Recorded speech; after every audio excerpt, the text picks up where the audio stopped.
दोस्तों, justice D Y Chandrachud के retired होने के बाद एक बहुत ही विवादित जज चीफ जस्टिस बनने जा रहे हैं। एक ऐसा जज जिन्होंने 100% ईवीएम और वीवीपैट के पर्चियों को मिलाने वाली याचिका को खारिज की थी। इन्होंने दिल्ली के deputy chief minister Manish Sisodia को कथित शराब घोटाले मामले में बेल देने से इनकार कर दिया था। इन्होंने बीआरएस की नेता के कविता को बेल देने से मना किया था। और आज अगर मोदी जी की कुर्सी पर मोदी जी बैठे हैं तो कहा जाता है उसमें इस जज का भी हाथ है। दरअसल ये आरोप उन पर लग रहा है। क्यों लग रहा है? आखिर जस्टिस संजीव खन्ना जो सुप्रीम कोर्ट के अगले न्यायाधीश बनने जा रहे हैं, मुख्य न्यायाधीश चीफ जस्टिस ऑफ इंडिया बनने जा रहे हैं, उनके जरिए, क्या जस्टिस संजीव खन्ना के जरिए बीजेपी की सरकार, मोदी की सरकार कोलेजियम को खत्म करके एनजेएसी को यानी जजों की नियुक्ति की प्रक्रिया को पूरी तरीके से चेंज करने वाली है सरकार जस्टिस संजीव खन्ना के सहारे? ये सवाल उठाया जा रहा है। इस पर विस्तारित चर्चा करेंगे, लेकिन पहले मैं आपसे अपील करूंगी कि देश नीति को आपने सब्सक्राइब किया है या नहीं, ये पहले चेक करें। चैनल को सब्सक्राइब करें, फिर आगे बढ़ें। दोस्तों, जस्टिस संजीव खन्ना मोदी सरकार के पक्ष में, बीजेपी सरकार के पक्ष में कितने फैसले सुनाए हैं उसकी लिस्ट लंबी है और उसकी चर्चा हो रही है। डिमोनेटाइजेशन से लेकर के धारा 370 और वीवीपैट और ईवीएम के बीच मिलान कराने के प्रस्ताव को जिस तरीके से उन्होंने खारिज किया था और उनकी नियुक्ति को लेकर के भी मामला या विवाद जो है आज भी बना हुआ है। दोस्तों, जब उन्हें सुप्रीम कोर्ट का जज बनाया गया था तब भी बवाल हुआ था, जमकर बवाल हुआ था। 2019 में जस्टिस संजीव खन्ना को सुप्रीम कोर्ट का जज बनाया गया था तो 33 जज, इनमें से एक्सपीरियंस और सीनियर थे जस्टिस खन्ना से। ये हाई कोर्ट के चीफ जस्टिस भी नहीं रहे थे। आरोप लगा था कि कोलेजियम ने बहुत सारे काबिल और डिजर्विंग जजों और हाई कोर्ट के तमाम चीफ जस्टिस को दरकिनार करते हुए जस्टिस खन्ना को हाई कोर्ट से सीधा सुप्रीम कोर्ट का जज बना दिया। बार काउंसिल ऑफ इंडिया ने इस फैसले पर तब भी घोर विरोध जताया था और कहा था कि ये फैसला जो है, ये फैसला जिन न्यायाधीशों को इस फैसले के चलते रोका गया, उनके साथ साथ कई अन्य योग्य वरिष्ठ न्यायाधीशों और उच्च न्यायालयों के मुख्य न्यायाधीशों का अपमान हुआ और उनके मनोबल को तोड़ा गया। लेकिन बाद में जब वो सुप्रीम कोर्ट के जज बने तो मामला बदल गया। बार काउंसिल ऑफ इंडिया ने कोलेजियम से ये फैसला वापस लेने के लिए भी कहा था। जस्टिस संजीव खन्ना के सुप्रीम कोर्ट भेजे जाने पर दिल्ली हाई कोर्ट के रिटायर्ड जज कैलाश गंभीर ने बताया था कि राष्ट्रपति रामनाथ कोविंद को उन्होंने पत्र लिखकर कहा था कि कोलेजियम के फैसले से उच्च न्यायालयों के कई मुख्य न्यायाधीश सहित 32 सीनियर जजों की बुद्धि, योग्यता और ईमानदारी पर संदेह पैदा होता है। इतने सारे काबिल और होनहार सीनियर जजों के रहते हुए क्यों इन्हें सुप्रीम कोर्ट भेजा गया? ये एक बड़ा सवाल उस समय बन गया था। लेकिन उसके बाद उन्होंने कई मर्तबा सरकार के पक्ष में फैसला सुनाया, जिसे लेकर के खुद जस्टिस संजीव खन्ना सवालों के घेरे में आ गए थे। और आज जब Chief Justice of India D Y Chandrachud ने उनके नाम को आगे रखा अगले चीफ जस्टिस के तौर पर, तब भी बवाल मच गया है। लोकसभा चुनाव के पहले जब ईवीएम पर इतना सवाल उठ रहा था, इतने सवाल उठाए जा रहे थे, ईवीएम से जुड़ी हुई धांधली की खबरें सामने आती रही, सुप्रीम कोर्ट में इसी संदर्भ में जब एसोसिएशन फॉर डेमोक्रेटिक रिफॉर्म्स यानी एडीआर की तरफ से याचिका दाखिल की गई थी, सुप्रीम कोर्ट और जजों से ये उम्मीद की जा रही थी कि कम से कम ईवीएम गिनती के समय, वोटों की गिनती के समय ईवीएम और वीवीपैट की पर्चियों के बीच 100% मिलान जो है वो कराने के पक्ष में फैसला सुनाएंगे।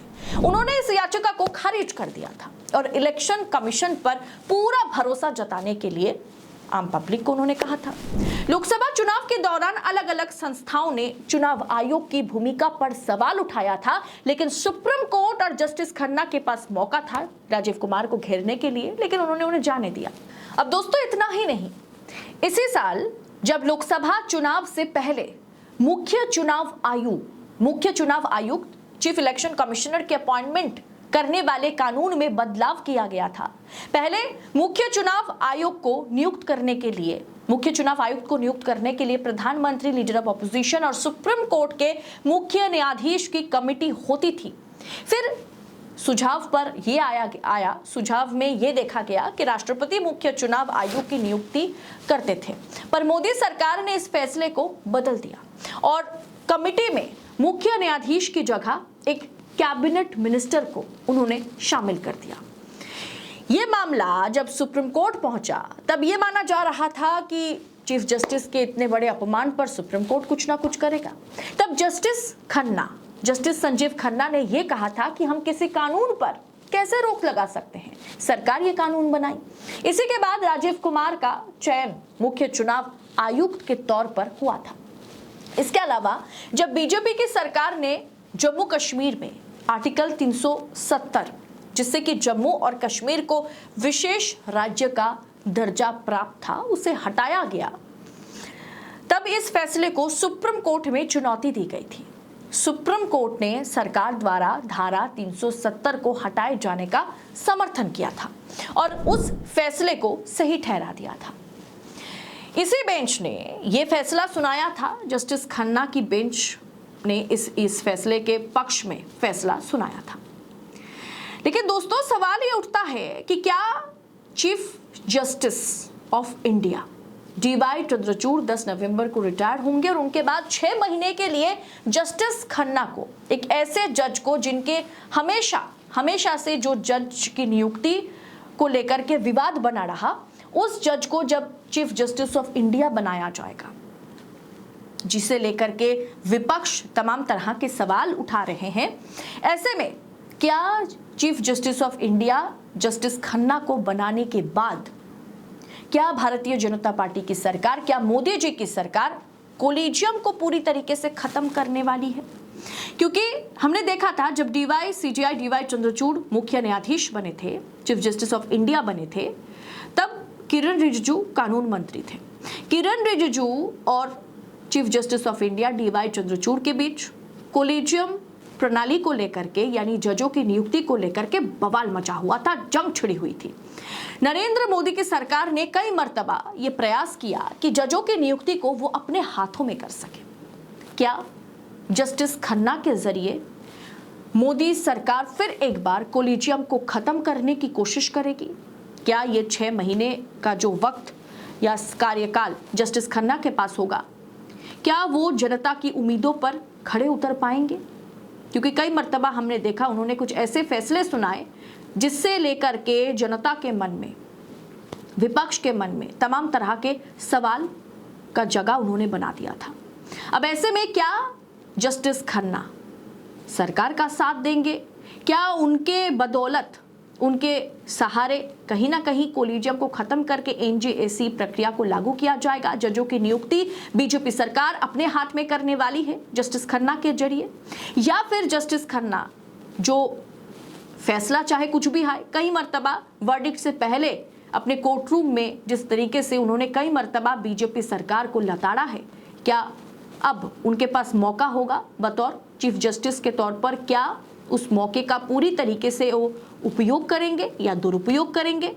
वो जनता के दरबार में शामिल होंगे जनता के साथ, या सरकार के पक्ष में? ये तो वक्त आने पर ही पता चलेगा। लेकिन फिलहाल उन्हें लेकर के विवाद बना हुआ है, माहौल गर्म है, और किन किन फैसलों के चलते उन्होंने कुछ ऐसे फैसले सुनाए जिन फैसलों के चलते जस्टिस खन्ना पर सवाल जवाब का बौछार जो है, वो सवाल जवाब उनसे किया जा रहा है। फिलहाल इस पूरे विषय पर आपकी राय क्या है? क्या आपको लगता है जस्टिस खन्ना को लेकर के सुप्रीम कोर्ट या जजों पर जो डगमगाता हुआ जनता का भरोसा है, क्या उसे कहीं ना कहीं चीफ जस्टिस ऑफ इंडिया होने वाले, हमारे would-B chief Justice of India justice Khanna, Sanjeev Khanna, क्या उस डगमगाते हुए भरोसा को फिर से कायम कर पाएंगे, या देश के लिए, लोकतंत्र के लिए खतरा जो है वो और खतरे की बादल जो है वो और गहराता चला जाएगा? आप अपनी राय इस पर आप सोच क्या रखते हैं, कमेंट कर हमारे साथ शेयर जरूर करें। बाकी ऐसी तमाम खबरों को देश नीति पड़ताल के साथ, एनालिसिस के साथ आप तक पहुंचा सके, इसके लिए चैनल को सब्सक्राइब जरूर कीजिएगा। रिपोर्ट पसंद आई होगी तो लाइक जरूर करें। बहुत बहुत शुक्रिया। जय हिंद, जय भारत।